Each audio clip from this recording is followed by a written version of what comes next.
Beliau sehabis tahlil bersama dalam rangka memperingati Haul Gus Dur yang kedua. Wali Pedi bersama warga berkumpul bareng ngopi bersama-sama.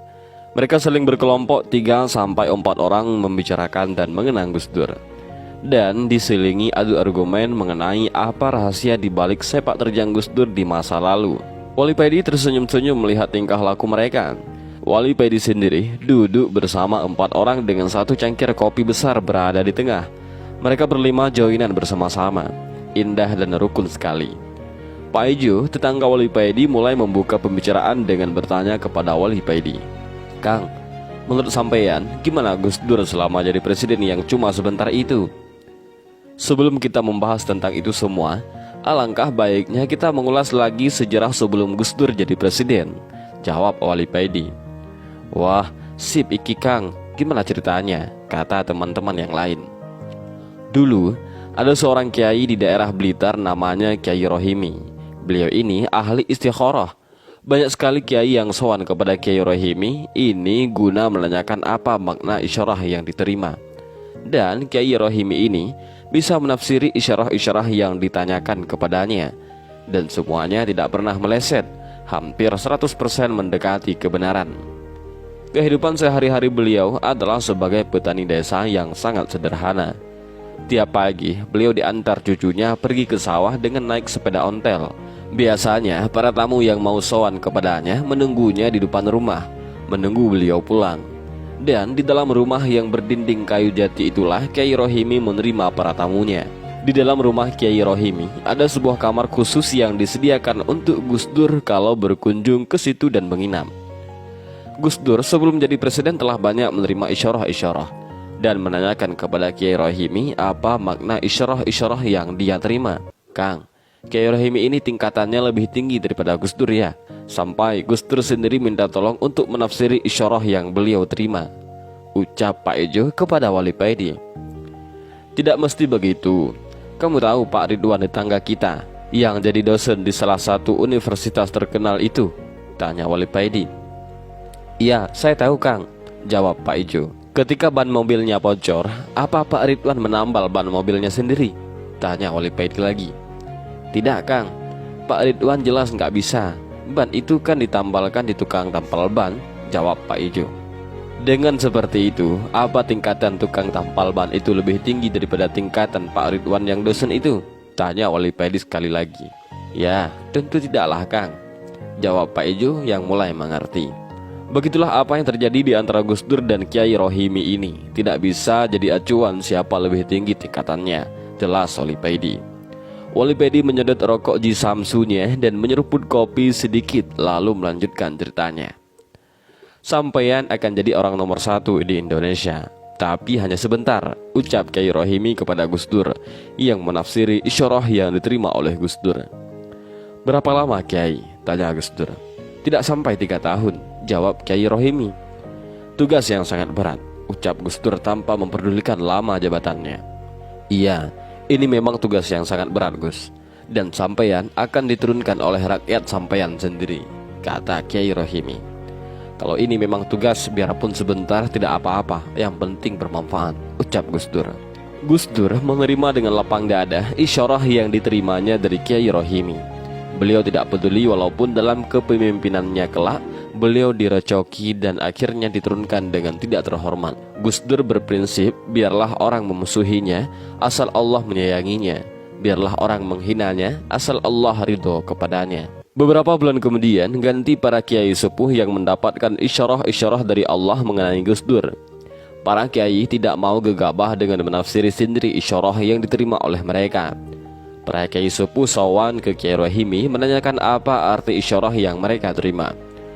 Memang nama Kiai Rohimi di kalangan para kiai-kiai NU sangat dikenal, karena dalam menafsiri isyarah Kiai Rohimi ini jagonya. Setelah mendapat arti isyarah dari Kiai Rohimi, para kiai sepuh ini menyampaikannya kepada Gus Dur, dan Gus Dur dengan penuh ta'zib menerima mereka dan mengucapkan terima kasih karena memperhatikannya selama ini. Walau Gus Dur sendiri sudah tahu kalau dirinya akan jadi presiden. Bahkan Gus Dur sudah tahu masa kepemimpinannya yang cuma sebentar itu sebelum para kiai ini mengetahuinya. Pertemuan ini dicium oleh wartawan. dan ramailah berita pertemuan di kala itu. Dan para kiai sepuh ini dijuluki oleh wartawan sebagai poros langit, disesuaikan dengan kelompok yang mengusung Gus Dur jadi presiden, yaitu poros tengah. Dan kebetulan pemimpin kelompok kiai sepuh ini adalah Kiai Fakih Langitan Tuban. Jadi paslah sebutan bagi mereka, yaitu poros langit. Dan ketika semua tahu Gus Dur secara mengejutkan benar-benar jadi presiden, walaupun Gus Dur dan para kiai sepuh sama sekali tidak terkejut dengan hal itu, karena para kiai sepuh dan Gus Dur sudah tahu sebelumnya. Awal pemerintahan Gus Dur baik-baik saja. Hubungan Gus Dur dengan Bu Mega tampak mesra. Mereka bergantian mengadakan sarapan pagi bersama, kadang di istana presiden dan kadang di istana wakil presiden. Tapi lama-kelamaan para koruptor dan penggila jabatan mulai khawatir dengan ketegasan Gus Dur dalam memimpin negara ini. Mereka mulai tidak bebas korupsi dan menumpuk-numpuk kekayaan pribadi karena ketatnya pengawasan Gus Dur di kala itu. Mereka mulai mendanai para mahasiswa untuk mendemo Gus Dur, mengangkat isu-isu yang memojokkan Gus Dur. Mereka para koruptor menunggu momen yang tepat untuk menjatuhkan Gus Dur. Gus Dur memang terkenal dengan gaya ngomongnya yang blak-blakan. Gus Dur berprinsip, padakno pengucapmu podo karo kerepe atimu. Begitulah ketika Gus Dur dimintai pendapat oleh wartawan tentang Bu Mega yang sering diam aja. Gus Dur dengan enteng menjawab, dia itu bodoh. Jawaban Gus Dur itu didengar oleh Pramono Anung yang ketika itu kalau nggak salah masih menjabat sebagai sekjen PDIP. Dan oleh Pramono ini jawaban Gus Dur itu disampaikan kepada Ibu Mega. Ngambeklah Bu Mega waktu itu. Bu Mega tidak mau menemui Gus Dur ketika sarapan pagi bersama di istana wakil presiden. Dan inilah kesempatan yang ditunggu oleh para koruptor dan penggila jabatan. Inilah celah yang bisa menurunkan Gus Dur dari kursi presiden, batin mereka. Dan barulah para kiai sepuh dapat isyarah lagi kalau Gus Dur akan dilengsarkan dari kursi presiden. Para kiai sepuh atau kiai poros langit ini sowan lagi kepada Kiai Rohimi, minta pendapat dan minta solusi bagaimana baiknya dan supaya Gus Dur masih bisa jadi presiden. Kiai Rohimi mengatakan kepada para kiai, Gus Dur akan bisa tetap jadi presiden kalau mau meminta maaf kepada Ibu Mega. Walaupun Gus Dur tidak ada niat merendahkan Ibu Mega, ucap Kiai Rohimi. Biarpun Kiai Rohimi sudah tahu kalau jabatan Gus Dur cuma sebentar, tapi Kiai Rohimi tetap memberi peluang kepada kiai. Kiai Rohimi berkeyakinan bahwa Allah jualah penentu akhir suatu kisah. Isyarah hanyalah perlambang. Para kiai kembali menemui Gus Dur dan menyampaikan apa yang diperoleh dalam isyarahnya dan juga menyampaikan pesan Kiai Rohimi. Tapi Gus Dur tidak mau melakukannya. Bukan berarti Gus Dur tidak mau meminta maaf karena malu atau gengsi.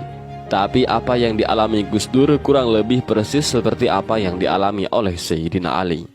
Ketika dalam peperangan Sayyidina Ali mau membunuh orang-orang kafir yang sudah terjatuh di atas tanah, Sayyidina Ali tiba-tiba mengurungkan niatnya ketika orang kafir itu meludahinya. Orang kafir itu heran melihat Sayyidina Ali yang tiba-tiba urung membunuhnya, dan orang kafir ini menanyakan hal tersebut. Sayyidina Ali menjawab, pertama aku berniat membunuhmu karena Allah, tapi ketika kamu meludahiku, terbesit perasaan marah kepadamu, maka aku urungkan niat membunuhmu karena ada niat selain Allah di hatiku. Gus Dur tidak mau meminta maaf kalau niatnya karena ingin mempertahankan jabatan. Sayyidina Ali tidak gila jabatan.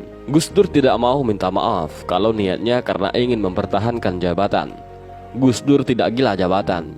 Dan Gus Dur memang sudah tahu kalau masa kepemimpinannya cuma sebentar. Dan kita semua tahu bahwa akhirnya Gus Dur berhasil diturunkan dari kursi kepresidenan karena kasus yang dibuat-buat. Pak Ijo dan kawan-kawannya terdiam mendengar cerita Wali Paidi ini. Mereka merasa baru mendengar cerita Gus Dur dengan Kiai Rohimi. Mereka sangat penasaran. Apakah Kang Paidi pernah bertemu dengan Kiai Rohimi? Tanya Pak Ijo penasaran. Tidak pernah, jawab Wali Paidi dengan santai sambil menyedot rokoknya. Lalu sampean dapat cerita ini dari mana? Tanya Pak Ijo lagi makin penasaran. Wali Paidi tidak menjawabnya. Dia hanya tersenyum dan menyeruput kopinya lalu menyelengor pergi.